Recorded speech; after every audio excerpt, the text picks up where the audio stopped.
Je vous laisse le plateau tous les deux pour une dizaine de minutes, mais Emmanuel, tu le rappelais tout à l'heure d'ailleurs, en intro de cette matinée, 36% des effectifs dans les grands groupes sont constitués de femmes. Oui, mais pourquoi n'arrivent-elles pas au sommet? J'ai rien entendu. Alors, on disait juste 36% des effectifs des grands groupes sont des femmes et seulement 11% des dirigeantes. Oui, je pense même que c'est... Vous êtes sûr que c'est 11%? Moi, on m'avait dit un peu moins encore. Si on prend les très grands groupes, il y en a peut-être encore moins, malheureusement. Voilà, les très grands groupes, il y en a moins. Mais alors, qu'est-ce que je peux dire? J'aurais voulu faire explorer davantage de milieux. J'aurais voulu regarder le parcours des femmes dans la politique, dans l'industrie, dans les médias, dans le sport, etc., etc. Ça n'a pas été possible, donc j'ai fait un film avec un seul personnage dans l'industrie, qui me paraissait être un endroit encore où c'était relativement difficile. Je l'ai raconté dans le milieu du CAC 40 parce que c'était un terrain vierge, qu'il n'y en a pas. Mais j'ai l'impression que malgré tout ce que je raconte dans le film, c'est quelque chose qui se passe dans beaucoup d'entreprises, des petites, des moyennes, des grandes. J'emmène le film dans beaucoup d'endroits en province et je me rends compte que souvent en débattant avec le public après, ce que je raconte qui se passe dans le CAC 40 est absolument la même chose dans des entreprises beaucoup plus petites et tout à fait différentes. Alors moi j'ai eu la chance de voir le film en avant-première qui est assez génial parce qu'on voit des fois beaucoup de choses sur l'entreprise assez caricaturales ou parfois inexactes quand on est dedans. Déjà pourquoi on va dire ce domaine-là en particulier? Enfin, vous avez touché plein d'autres univers. Pourquoi l'entreprise L'entreprise, c'est quand même un endroit où beaucoup de gens travaillent et qui, d'une certaine façon, régit un peu notre vie en société. Enfin, il y a quelques professions comme moi qui sont artistiques, mais disons que la majorité des gens travaillent dans des entreprises, il me semble. Donc c'était l'endroit où ça me paraissait le plus significatif.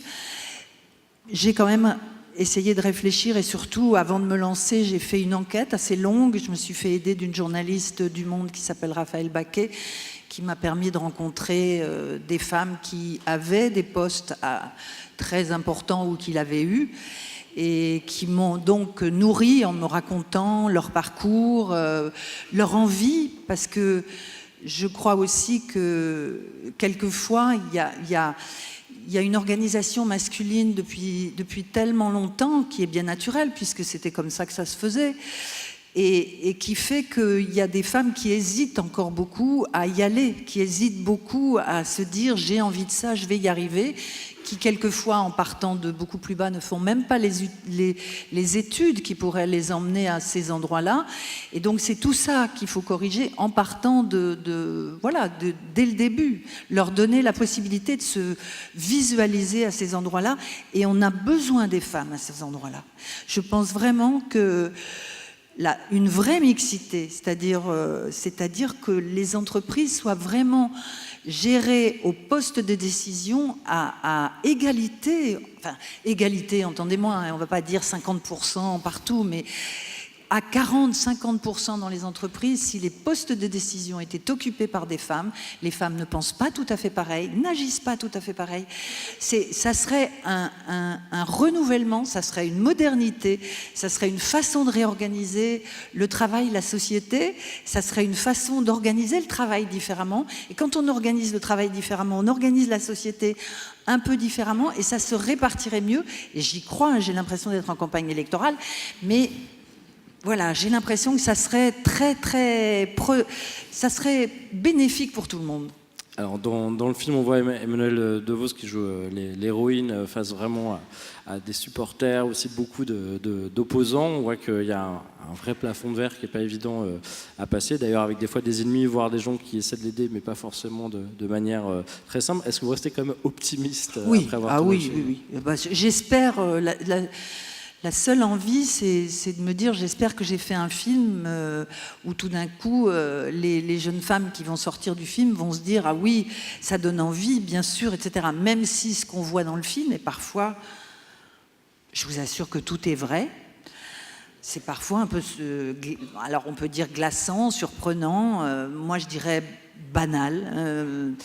voilà, habituel, inconscient, qui fait qu'il y a encore des tas de brutalités, des brutalités ou ce qu'on peut appeler la misogynie bienveillante, qui est quelque chose d'un peu paternaliste, d'un peu protecteur, d'un peu... Infantilisant aussi. Oh oui, infantilisante vraiment. Et voilà, donc oui, je suis très positive. Je pense que au jour d'aujourd'hui, dans la situation et la société dans laquelle on est, je crois très fort que les femmes sont un point de... Les femmes arrivant dans le travail et dans un endroit où elles peuvent réorganiser les choses sont un point absolu de modernité et de futur.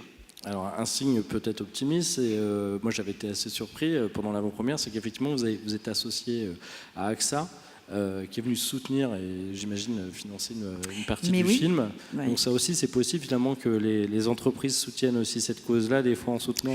Écoutez, c'était la première fois que ça m'arrivait moi pour financer un film, mais c'est vrai qu'on a eu un petit peu de mal à trouver les fonds parce que je dois dire que d'une certaine façon c'était un petit peu difficile, que c'était un sujet qui pouvait intéresser les gens. Parce que souvent on me disait, oh, un truc sur les femmes, qui ça peut intéresser? Et à un moment donné, on se dit quand même, on est 50% de la population. Et puis les autres aussi, ça peut les intéresser quand même un peu. Il va y avoir un peu d'oreille, enfin je sais pas.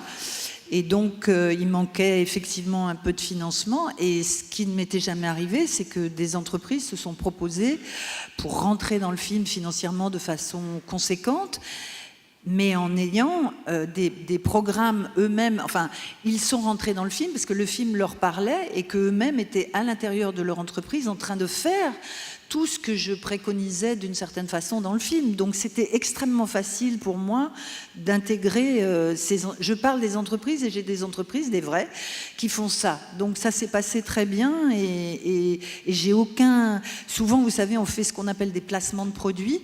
C'est-à-dire qu'il y a des marques qui disent si vous mettez la confiture machin dans la cuisine, machin comme ça, vous passez la caméra dessus et c'est un échange de bons procédés. Mais là, c'était plus qu'un échange de bons procédés. C'était vraiment de défendre des valeurs absolument communes sur ce qu'il faut faire pour que les femmes montent dans l'entreprise, acceptent de revenir à des postes après des congés maternité, acceptent de monter après des congés maternité et après, vous voyez, et qu'on arrête de les culpabiliser avec le fait que... ce que j'entends le plus quand je vais... quand je fais des débats en province, c'est qu'au bout d'un quart d'heure, alors qu'il y a des femmes qui discutent, que c'est intéressant, il y a un monsieur qui me dit « Mais enfin, quand même, elle ne voit pas beaucoup ses enfants. » Alors je lui dis « Mais vous, monsieur ?» Alors je lui dis « Vous allez chercher votre petite fille à l'école ?» Alors il dit « Ça m'arrive. » Alors je lui dis « Quand ça ne vous arrive pas, que voilà, et etc. etc. » Donc on dévie de la plotte, donc... Je sais pas, je me dis congé paternité obligatoire. Pourquoi pas, hein. Pourquoi pas? Des choses plus réparties. Bon, merci beaucoup. Je sens que j'ai refroidi la salle. Non, merci beaucoup Tony. Rendez-vous tous dans les salles de cinéma demain. Emmenez vos boss aussi, c'est important. Et vos maris ou vos conjoints si vous en avez. Vos maris, absolument. Et moi je repasse un petit message, on n'a jamais assez de speakeuses, on se bat pour avoir le plus de speakeuses possible sur nos conférences. Donc poussez vos collaborateurs, vos boss féminines et vos collègues parce que voilà, on en veut toujours plus et c'est effectivement des fois difficile. Merci encore Tony. Merci beaucoup, au revoir. Merci à tous les deux et surtout votez Tony Marchand.